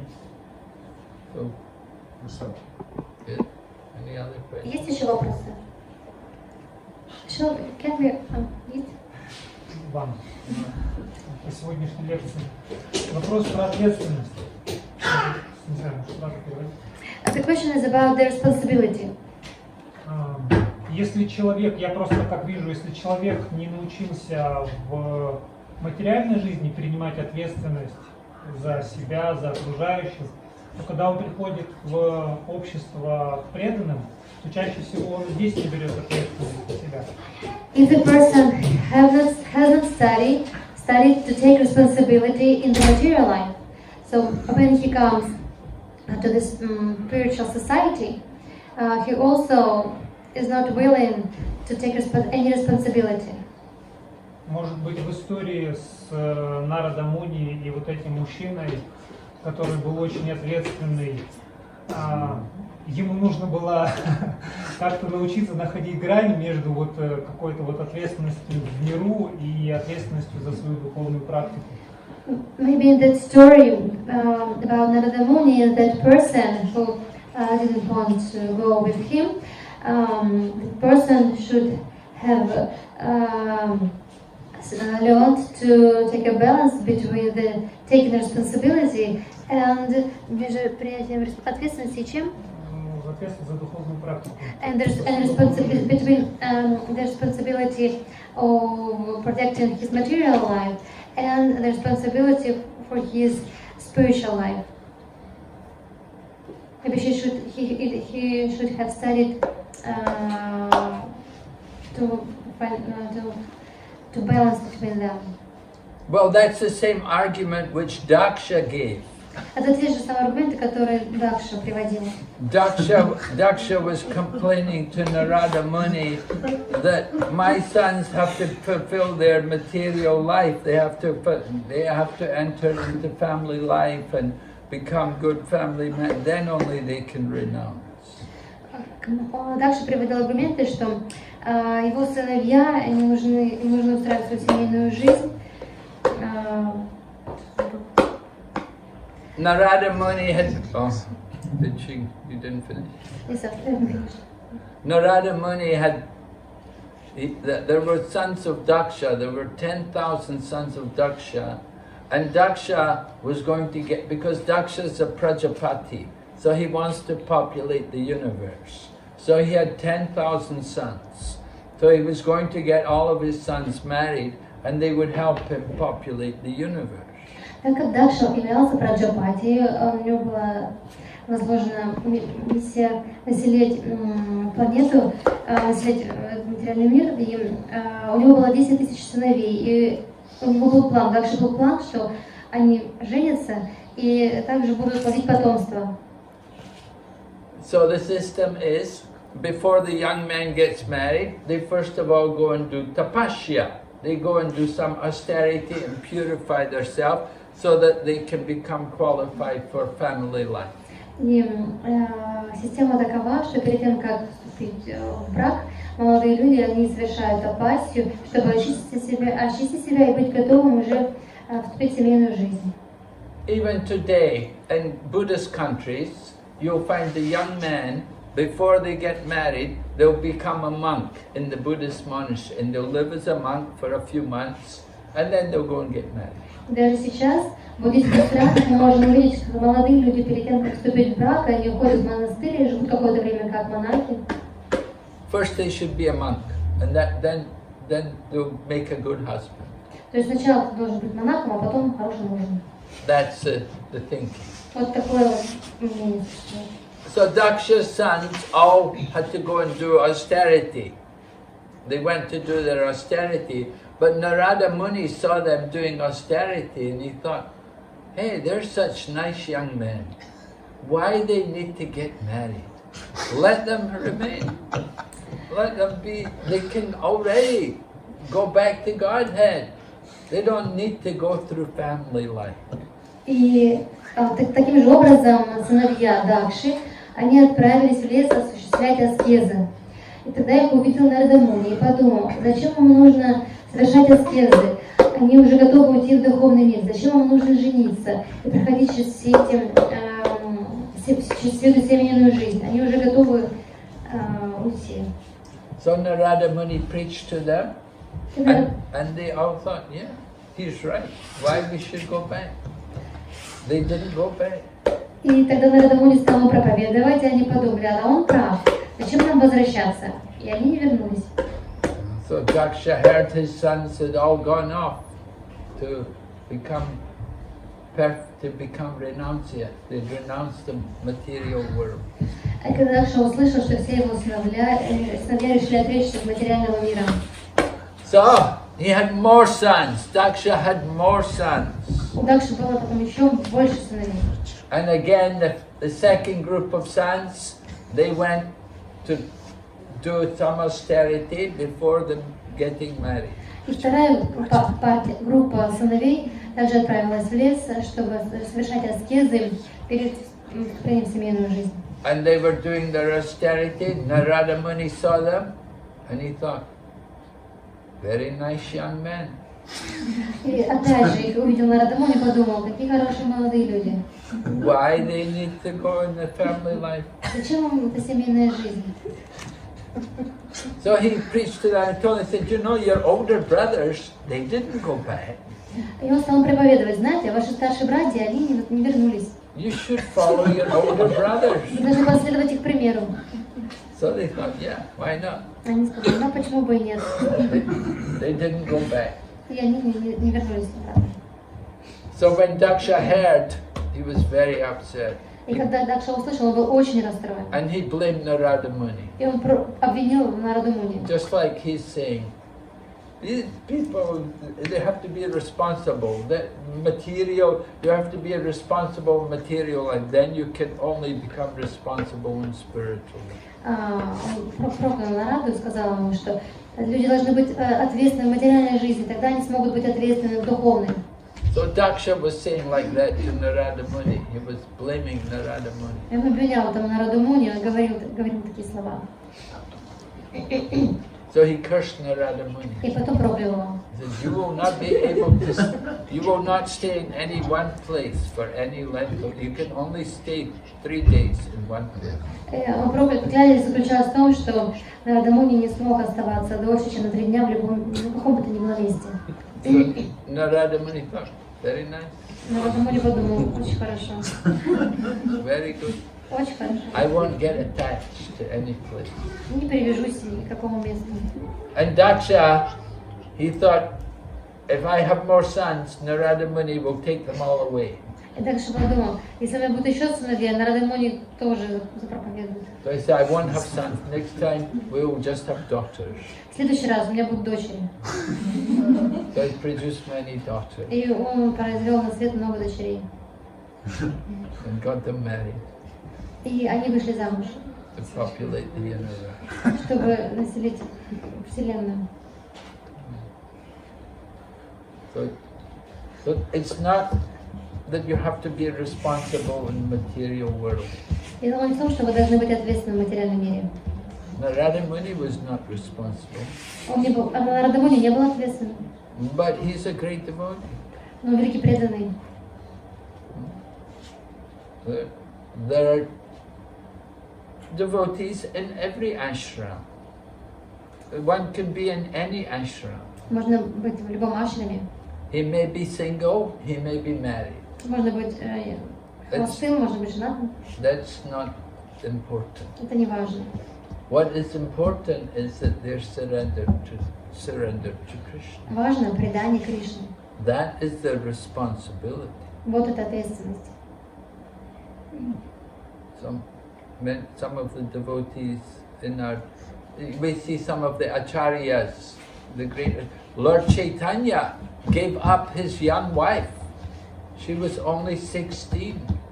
Lord Chaitanya gave up his wife to take sannyas. Мы видим, что многие ачарьи, например, Господь Чайтанья, он оставил свою молодую 16-летнюю жену, чтобы стать саньяси. And he had an old mother Sachi. Также у него была престарелая мать, Сачи. Was that irresponsible? Было это безответственным? Well, why did he give them up? Почему он их оставил? Because he has to deliver the world. Потому что ему нужно было освободить мир.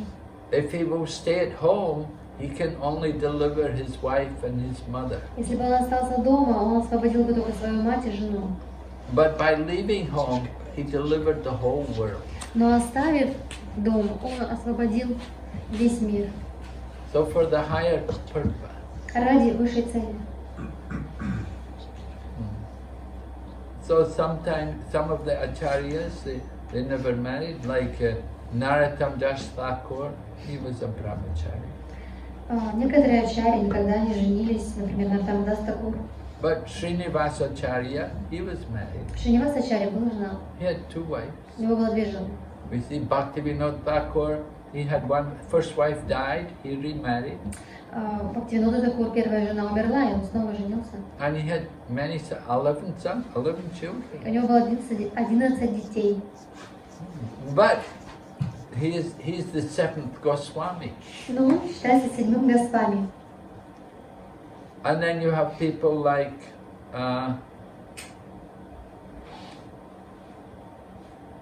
Gorkishore Das Babaji, he'd been a grihasta for some time. Есть такие, например, Гауркишор Дас Бабаджи какое-то время был грихастой. But his wife died and he became renowned. Но его жена умерла, и он принял отречение. You have Jiva Goswami. Jiva Goswami never married. Джива Госвами никогда не был женат. Rupa and Sanatan, they must have been married. We don't know, I never heard, but they must have been married when they were young men. Рупа и Санатана, возможно, они были женаты, я не слышала об этом, когда были молоды. They came to Vrindavan in their older age. Они пришли в Вриндаван уже в преклонном возрасте. They renounced. Они отреклись. Anyway, your point is taken that if somebody is responsible in the material world, then they can also be good they can take responsibility in the spiritual sense. Смысл в том, что если кто-то очень ответственный в материальном мире, он также может быть ответственным на духовном пути. But sometimes we do find people who had no experience of material life and never had any responsibility. They can learn how to take responsibility. Иногда мы видим, что некоторые люди, у них не было какого-то опыта такой материальной жизни и какой-то ответственности, но они могут научиться этому, принимать ответственность. Because coming to Krishna consciousness is the second birth. Потому что приход в сознание Кришны — это второе рождение. So they're given the training. Они тренируются. Они проходят обучение. People are often not trained in responsibility. Люди не обучены принимать ответственность. They don't know how to take care of their family. Они не знают, как заботиться о своей семье. They don't know how to look after the interests of their children. Они не знают, как удовлетворить интересы своих детей.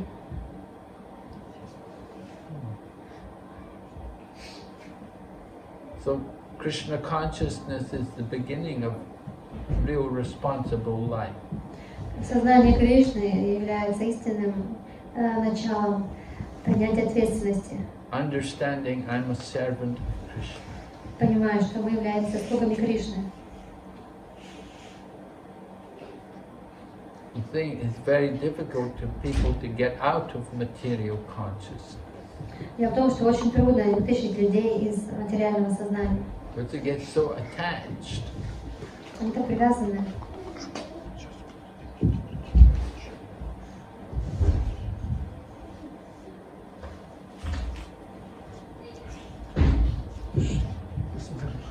Thank you very much. В продолжение этой темы, скажите, пожалуйста, почему в таком случае Господь Чайтанья не разрешил Браману Курме оставить все и пойти присоединиться к нему? Krishna, in continuation of this topic, so why Lord Chaitanya didn't let to Brahma Kurma to leave everything and follow him? Because the Brahmana Kurma had a wife and family. Потому что Брахмана Курма была семья и жена. And the Brahmana Kurma, it was a very spontaneous mood of renunciation. И у Брахмана Курма было такое спонтанное настроение отречения. He hadn't been cultivating that mood until he met Lord Chaitanya. Он не культивировал это настроение, пока не встретил Господа Чайтанью. And we see Lord Chaitanya gave similar instruction to Raghunath Das in the beginning. И вначале мы видим, что вначале Господь Чайтанья дал те же наставления Рагунатху Дасу. Raghunath had a very nice wife and a lot of money, was very rich. У Рагунатха была замечательная жена, много денег, он был очень богат. And he wanted to join Lord Chaitanya. Он хотел присоединиться к Господу Чайтанье, But последовать за Господом Чайтанье. Lord Chaitanya told him, go home. But don't be a foolish person. Он сказал, не будь глупцом, возвращайся домой. Behave like a normal person. Веди себя как обычный человек. And go home and keep Krishna in your heart. Иди домой, возвращайся домой и сохрани Кришну в своем сердце. So Lord Chaitanya didn't encourage him immediately. И Господь Чайтанья не вдохновлял его. But when Raghunath went to Lord Nityananda, then Lord Nityananda gave him blessing. Но когда Рагунатх отправился к Нитянанде, Нитянанда дал ему благословение. So you want to renounce, you have to go through the spiritual teacher. Если ты хочешь принять отречение, ты должен действовать через духовного учителя. That's the instruction. You don't go first to Krishna. Это наставление в том, что ты не отправляешься первым к Кришне. Сначала ты идешь к Кришне. Lord Chaitanya is Krishna. Господь Чайтанья — это Кришна. And the Brahmin from Kurmakshetra is wanting to renounce the world. So Krishna told him, no, you stay. Браман Курма хотел отречься от мира, и он отправился к Кришне, Господь Чайтанья сказал, нет, останься. But his instruction is very important for everyone. Become a guru. You stay, tell everyone about Krishna, become guru. Но его наставления очень важны. Стань гуру, говори всем о Кришне. Amara Gaya Guru Hana Tarae Desh. Lord Chaitanya said, by my order, you become a spiritual teacher. Господь Чайтанья говорит, по моему приказу ты станешь духовным учителем. Ты стань духовным учителем. So he didn't say, you don't need to become a sannyasi, but you should become a guru. Нет необходимости становиться саньяси, но следует стать гуру. And you can stay at home and be a guru. Можно оставаться дома и быть гуру.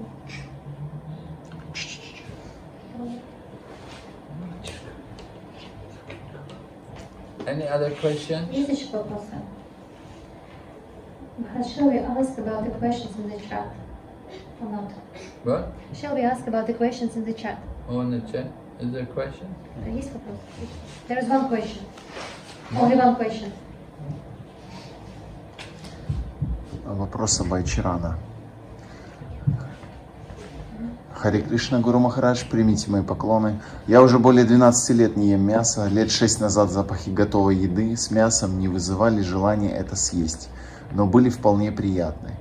А последние 4 года запахи подобной еды вызывают отвращение, как испражнение, и даже хуже. Вопрос. Это говорит о том, что происходит очищение ума, или это я психологически убедил свое тело, что это не та еда, которую стоит есть? Абайчаран. This is a question from Abhaicharan Prabhu. Guru Maharaj, I haven't been eating meat since 12 years, and the smell of such food, I feel disgusting smelling this food. Does it mean that the purification of mind, this is the purification of mind, or I have persuaded myself on the bodily level, or I have just persuaded myself on the bodily level, or is it a purification of mind? That he feels disgusted. It's more the association. Это больше за общение. Because you have not been taking meat, so naturally something is something different from what you're used to. Потому что вы уже употребляете мясо, и это уже стало неестественным тому, к чему вы привыкли. So it doesn't necessarily indicate purification. Это не обязательно указывает на очищение.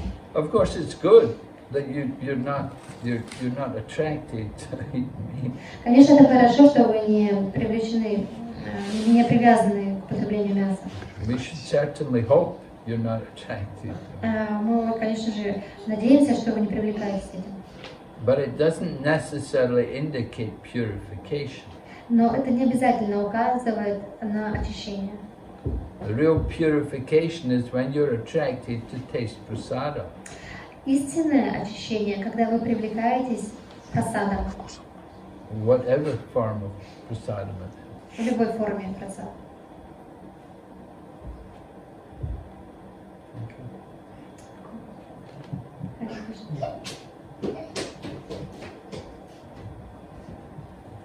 Спасибо, просад привлекает.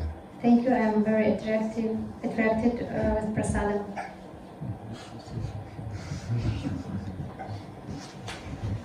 Okay. Hare Krishna. Srila Prabhupada. Jaya. Thank you very much. Bhakti Vinod Maharaj ki Jaya.